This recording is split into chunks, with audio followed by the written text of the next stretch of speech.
Sveiki atvykę į Lithuanian Repo. Šiandien nerime gilyn į vieną didžiausias paslapties, slypinčias Baltijos jūros dugne. Tai istorija, kuris skamba lyg iš fantastinio filmo, apie keistą objektą, dingstančią elektroniką ir atradimą, kuris galiausiai viską apvertė aukštyn kojomis. Pasiruoškite. Taigi, kas ten giliai tamsoje iš tikrųjų guli? Ar tai kažkas nežemiškas? Ar gal atsakymas daug paprastesnis? O gal kaip tik daug sudėtingesnis? Keliaukime išsiaiškinti. Viskas prasidėjo dar 2011-aisiais. Įsivaizduokite, lobių ieškotojų komanda pavadinimu Ocean X tiesiog ramiai sau skanuoja jūros dugną, ieško nuskendusių laivų ir staiga, bac, jų sonaras užfiksuoja štai šitą vaizdą. Idealios formos 60 metrų skersmens diskas. Jie nieko panašaus nebuvo matę. Ir štai čia prasideda pirmasis šios neįtikėtinos istorijos skyrius – paslaptingas radinys ir reiškiniai, kurių niekas negalėjo paaiškinti.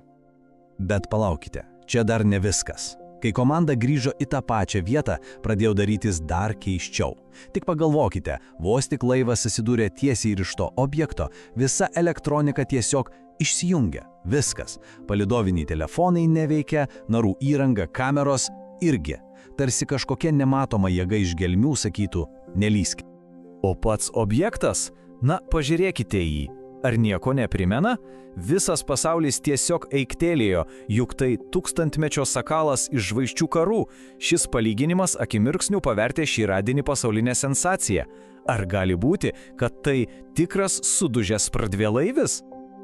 Žinias sklido žaibo greičiu. Ir tada internetas tiesiog sprogo. Teorijos pasipylė kaip iš gausybės rago. Kasgi tai galėtų būti? NSO? O gal kažkas dar senesnio? Versijų buvo pačių beprotiškiausių. Vieni sakė 100% ativijų laivas. Kiti gal tai dingusios Atlantidos liekanos. Treti spėliojo, kad tai slapta nacių povandeninė bazė iš Antrojo pasaulinio karo laikų. O gal tai tiesiog keistas gamtos pokštas? Arba žinote, vartai į kitą dimensiją? Fantazija tiesiog neturėjo ribų. Gerai, fantazijos yra smagu, bet kągi iš tikrųjų sako mokslas? Po visų šių spėlionių atėjo laikas išgirsti ir rimtesnę nuomonę. Mokslininkų atsakymas, tiesą sakant, yra truputį nuvilinantis, bet labai logiškas. Viskas dėl ledynų. Reikia įsivaizduoti, kad prieš tūkstančius metų visą šią vietą dengė milžiniškas ledo sluoksnis. Kai tas ledas linko, jis stumė ir nešė su savimi didžiųjus akmenis. O kai galiausiai ištirpo, tiesiog paliko juos gulėti jūros dugne. Štai pavyzdžiui, Stokholmo universiteto geologas Volkeris Brušertas ištyrė akmenų pavyzdžius paimtus iš tos vietos. Ir jo išvada buvo labai aiški. Tai tiesiog paprastos vulkaninės uolienos. Nieko nežemiško. Tiesiog didelis akmuo, kurį čia atnešė ledynas. O kaipgi tas garsusis tūkstantmečio sakalo vaizdas? Čia ir slypi visas triukas. Pasirodo, įranga, kuria buvo daryta ta pirmoji nuotrauka, buvo gana sena ir ne itin tiksli. Tas apvalus vaizdas tai greičiausiai tiesiog techninė klaida. Iškraipimas, kuris mums, žmonėms atsitiktinai priminė kažką pažįstamo. Taigi atrodo, kad viskas. Paslaptis išspręsta. Tai te buvo akmuo ir prasta nuotrauka. Istorijos pabaiga. Bet ar tikrai?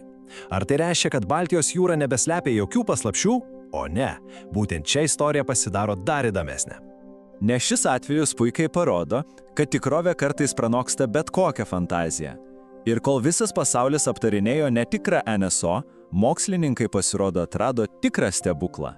Persikelkime į visai neseną praeitį 2021 metus. Mokslininkų komanda tyrinėjo jūros dugną prie Vokietijos krantų ir aptiko kai ką, kas privertė juos netekti amo. Kažką tikro, įrodyto ir, tiesą sakant, daug įspūdingesnio.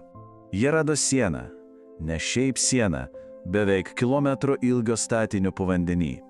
Įsivaizduokite, 971 metras. Ir tai nebuvo chaotiška akmenų krūva. Ne, šią sieną sudaro daugiau nei 1500 didelių akmenų, kurie buvo preciziškai, tvarkingai išdėlioti į vieną ilgą liniją. Akivaizdu, kad to gamta padaryti negalėjo. O dabar svarbiausia dalis. Pasiruoškite. Šiam statiniui yra 11 000 metų. Taip, teisingai išgirdote. Tai vienas seniausių žmogaus rankomis kurtų statinių visoje Europoje. Ir štai kaip ji atrodo. Matote skirtumą? Jokių neryškių, neaiškių nuotraukų. Tai aiškus, detalus mokslinis vaizdas. Šis statinys gavo Blinker-Wall pavadinimą. Ir žinote, kam jis buvo skirtas? Tai buvo milžiniška, tiesiog geniali medžioklės struktūra. Akmens amžiaus žmonės pastatė šią sieną, kad galėtų į spąstus įvilioti ir sumedžioti ištisas alnių kaimenes. Gerai, tai kągi visa tai reiškia? Ką šis neįtikėtinas atradimas pasako mums šiandien? Tai ne šiaip savo senovinė siena. Kaip teigiama mokslinėme tyrime, tai yra viena seniausių medžioklės struktūrų visoje planetoje. Tai tiesioginis langas į mūsų protėvių gyvenimą. Įrodymas, kokie protingi, organizuoti ir išradingi jie buvo prieš 1000 metų. Tad apibendrinkime. Vienoje pusėje turime Baltijos jūros anomaliją. Įdomi istorija, paslaptingi sutrikimai, bet galiausiai tiesiog gamtos kūrinys ir technikos klaida. O kitoje pusėje Blinker-Wall. Tikras, moksliniais duomenimis pagristas žmogaus rankomis sukurtas stebuklas. Kartais realybė yra tiesiog nepralenkiama. Ir pabaigai. Klausimas pamastymui.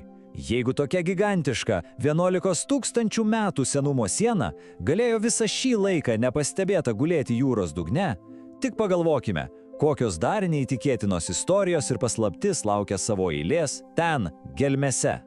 Ačiū, kad leidotės į šią kelionę kartu. Jeigu patiko, būtinai prenumeruokite Lithuanian Repo kanalą, nes tokių paslapčių aiškinsimės dar ne vieną. Iki.